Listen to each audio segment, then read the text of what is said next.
हीअ आकाशवाणी आहे। हींअर अवां शाम दा मोणे खां देश विदेश जूं ख़बरूं ॿुधंदा। सभ खां पहिरीं ख़ासि ख़बरूं। मरकज़ी सरकार अॼु लोकसभा में लोक इम्तिहान गैर मुनासिब तरीक़नि जी रोकथाम दुरुस्ती बिल 2026 पेश कंदी। पार्लियामेंट कार्य मंत्री किरेन रिजिजूअ सभिनी पार्लियामेंट मेंबरान खे इम्तिहान दुरुस्ती बिल ते चर्चा में शामिल थियण जो अर्ज़ु कयो। प्रधानमंत्री नरेंद्र मोदीअ नामवर तकनीकी माहिर नंदन नीलेकनी जी अॻवानीअ में इम्तिहान दुरुस्तियुनि ते हिकु उच्च सतही कार्य अमलो क़ाइमु करण जी पधिराई कई। प्रधानमंत्री नरेंद्र मोदीअ नौजवाननि खे भारत जे सरहदी ॻोठनि सां पंहिंजो जुड़ाव पुख़्तो करण जो सॾु ॾिनो। भारतीय आबोहवा विभाग अॼु उड़ीसा ऐं छत्तीसगढ़ जे कुझु इलाइक़नि में सख़्तु तेज़ मींहुं वस जो इम्कान ॼाणायो ऐं राष्ट्रमंडल रांदियुनि में भारत जी वेट लिफ्टिंग क्वीन मीराबाई चानूअ चटाभेटी में लगातार टियों भेरो सोनो तमग़ो हासिल कयो। सदर मोहतरमा द्रौपदी मुर्मूअ, नायब सदर सीपी राधाकृष्णन, प्रधानमंत्री नरेंद्र मोदीअ ऐं गृह मंत्री अमित शाह मीराबाई चानूअ खे मणे मुबारकूं ॾिनियूं। ख़बरूं विचूरवार ॿुधंदा।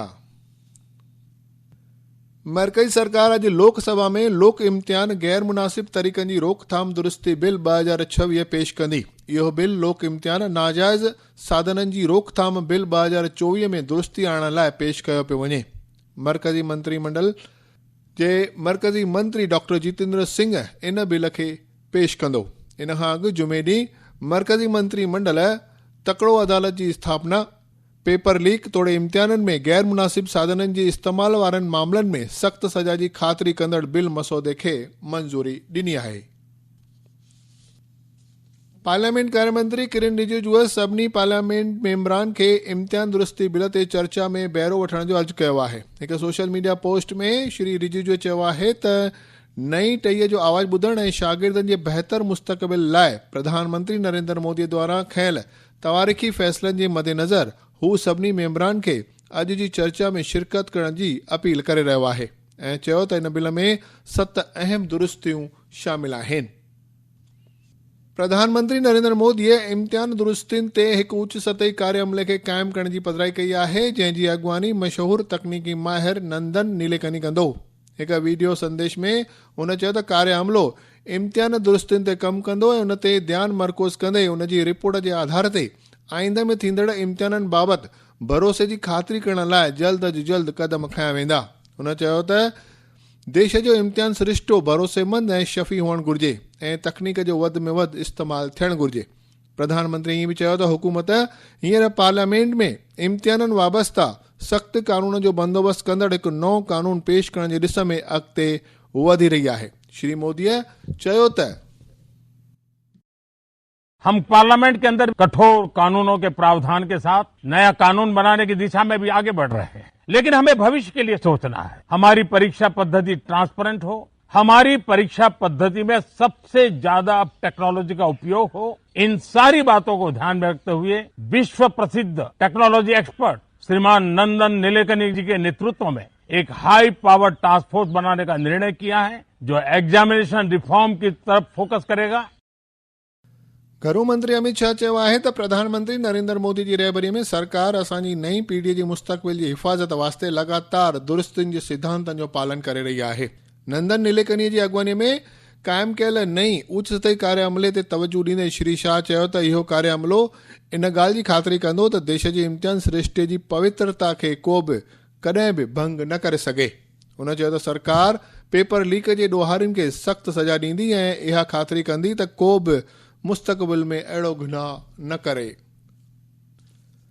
प्रधानमंत्री नरेंद्र मोदीअ नौजवाननि खे भारत जी सरहदी ॻोठनि सां पंहिंजो जुड़ाव पुख़्तो करण जो अर्ज़ु कयो आहे। श्री मोदीअ वीडियो कॉन्फ्रेंसिंग ज़रिए विकसित भारत विलेज प्रोग्राम में शिरकत कंदड़नि खे ख़िताब कंदे विकसित ॻोठनि खे विकसित भारत जी बुनियाद तौरु ॿुधायो।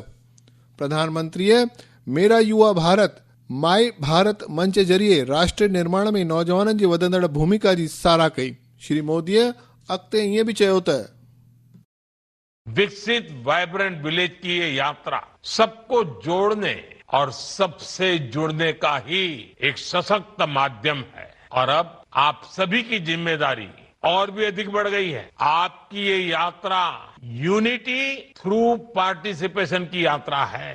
भारत का युवा जितना ज्यादा भारत के सीमावर्ती गांवों को जानेगा, उतना ही वो भारत को सरलता से जानेगा, वो भारत के कोने कोने के साथ सरलता से जुड़ेगा और ये प्रयास नई मजबूती का कारण बनेंगे।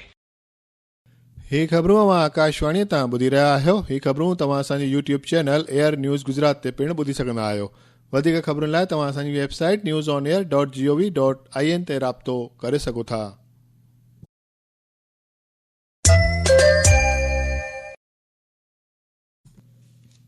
बचाव मंत्री राजनाथ सिंह दोहरायो आहे त पाकिस्तान सां ॻाल्हि ॿोल सिर्फ़ ऐं सिर्फ़ पाकिस्तान जे गैर क़ानूनी कब्ज़े वारे जम्मू कश्मीर मुद्दे ते मरकोज़ रहंदी। इन खां सवाइ का बि ॻाल्हि ॿोल कोन थींदी। हुन जनाब पाकिस्तान जे गैर क़ानूनी तौरु कब्ज़े कयल जम्मू कश्मीर खे भारत जो अटूट ऐं अखंड हिसो ॼाणायो। बचाव मंत्री लद्दाख जे द्रास में 27वें कारगिल विजय दिवस समारोह खे ख़िताब करे रहियो हो। हुन फरमायो त भारत पाकिस्तान के हर मिस एडवेंचर का जवाब उसकी कल्पना से कहीं अधिक कठोर तरीके से देने की क्षमता रखता है और मैं इस मंच से यह साफ संदेश देना चाहता हूं, भारत की संप्रभुता की ओर बढ़ने वाला हर नापाक कदम का यही अंजाम होगा। साथियों, हमारा इंटेंशन साफ है कि अब पाकिस्तान से कोई बात नहीं होगी और अगर बात होगी तो सिर्फ पीओके पर ही बात होगी, जो कि भारत का हिस्सा है, जिस पर पाकिस्तान ने अवैध तरीके से कब्जा किया था। दिल्ली सरकार दिल्ली महिला कमीशन ऐं दिल्ली थोराई मामलात कमीशन क़ाइमु कई आहे। लता गुप्ता खे दिल्ली महिला कमीशन जी वॾेरी तौरु मुक़ररु कयो वियो आहे, जॾहिं कि निर्मल जैन खे दिल्ली थोराई मामलात कमीशन जे वॾेरे तौरु क़ाइमु कयो वियो आहे। रियासत जी वज़ीराणी रेखा गुप्ता चयो आहे त इन्हनि कमीशननि खे क़ाइमु करण जो मक़सदु महिलाउनि जे हक़नि जी सलामती वधाइण, उन्हनि खे ख़ुदि मुख़्तियार बणाइण वारनि मशगूलनि खे चोज ते पहुचाइण, थोराई वारी जमायतुनि जी चङ भलाई जी ख़ातिरी करण ऐं संदन जोड़जकी हक़नि जी हिफ़ाज़त करण जो आहे। लोकसभा वॾेरे ओम बिरला अॼु अॻूणे सदर ऐं भारत रत्न डॉक्टर APJ अब्दुल कलाम जी वरसीअ ते खेसि ख़ैरात जी अक़ीदत ॾिनी आहे। श्री बिरला हिकु सोशल मीडिया पोस्ट में चयो आहे त डॉक्टर APJ अब्दुल कलाम हिकु विकसित आत्मनिर्भर ऐं सॻियारे भारत जो दूरंदेशी नज़रियो रखंदड़ हो। हुन चयो त स्वदेशी मिसाइलनि ऐं अवकाश कार्यक्रमनि खे नई ऊचाइनि ताईं पहुचण में डॉक्टर APJ अब्दुल कलाम जो ॾिनल योगदान भारतीय विज्ञान जे इतिहास में सुनहरी अखरनि में लिखियल आहे। गृह मंत्री अमित शाह पिणु अॻूणे सदर डॉक्टर APJ अब्दुल कलाम जे फ़ौती ॾींहं ते खेसि श्रद्धांजलि अर्पण कई आहे। भारतीय आबोहवा महकमे अॼु ओडिशा ऐं छत्तीसगढ़ जे कुझु राज्यनि में सख़्त तेज़ मींहुं वस जो अनुमान लॻायो आहे। ओभरी उत्तर प्रदेश, कोंकण, गोवा, विच महाराष्ट्र ऐं उत्तराखंड जे कुझु हिसनि में पिणु सख़्त खां सख़्त मींहुं वस जो अनुमान आहे। आंध्र प्रदेश, ओभरी मध्य प्रदेश, गुजरात, हरियाणा, चंडीगढ़, केरल, माहे, झारखंड में पिणु साॻियूं हालतूं जारी रहण जो इम्कान ॼाणायो वियो आहे। भारत जी weight lifting queen Mirabai Chanu Glasgow में मुंतज़िम राष्ट्रमंडल रांदियूं 2026 में पहिरियों सोनो तमग़ो हासिल कयो आहे। हुन 48 किलोग्राम वज़न खणण वारे तबके में 190 किलोग्राम जो रिकॉर्ड तोड़ींदे वज़न खणण जो शानदार नुमा कयो। चानू साल 2018 ऐं साल 2022 में बि सोनो तमग़ो खटण बाद लगातार टियों दफ़ो राष्ट्रमंडल रांदियुनि में इहो सोनो तमग़ो हासिल कयो आहे। सदर, नायब सदर ऐं प्रधानमंत्रीअ तोड़े गृह मंत्रीअ मीराबाई चानूअ खे इन हासिलात ते मणे मुबारकूं ॾिनियूं आहिनि। आख़िर में ख़ासि ख़बरूं हिकु बार ॿीहर ॿुधंदा। मरकज़ी सरकार अॼु लोकसभा में लोक इम्तिहान गैर मुनासिब तरीक़नि जी रोकथाम दुरुस्ती बिल 2026 पेश कंदी। पार्लियामेंट कार्य मंत्री किरेन रिजिजूअ सभिनी पार्लियामेंट मेंबरनि खे इम्तिहान दुरुस्ती बिल ते चर्चा में शामिल थियण जो अर्ज़ु कयो। प्रधानमंत्री नरेंद्र मोदीअ नामवर तकनीकी माहिर नंदन नीलेकनी जी अॻुवानी में इम्तिहान दुरुस्तियुनि ते हिकु उच्च सतही कार्य अमलो क़ाइमु करण जी पधिराई कई। प्रधानमंत्री नरेंद्र मोदीअ नौजवाननि खे भारत जे सरहदी ॻोठनि सां पंहिंजो जुड़ाव पुख़्तो करण जो सॾु ॾिनो। भारतीय आबोहवा विभाग अॼु ओडिशा ऐं छत्तीसगढ़ जे कुझु राज्यनि में सख़्त तेज़ मींहुं वस जो इम्कान ॼाणायो ऐं राष्ट्रमंडल रांदियुनि में मीराबाई चानूअ लगातार टियों भेरो सोनो तमग़ो हासिल कयो। सदर, नायब सदर, प्रधानमंत्री ऐं गृह मंत्रीअ मीराबाई चानूअ खे मणे मुबारकूं ॾिनियूं। आकाशवाणी तां सिंधीअ में ख़बरुनि जो इहो अंक ते समाप्त थियो।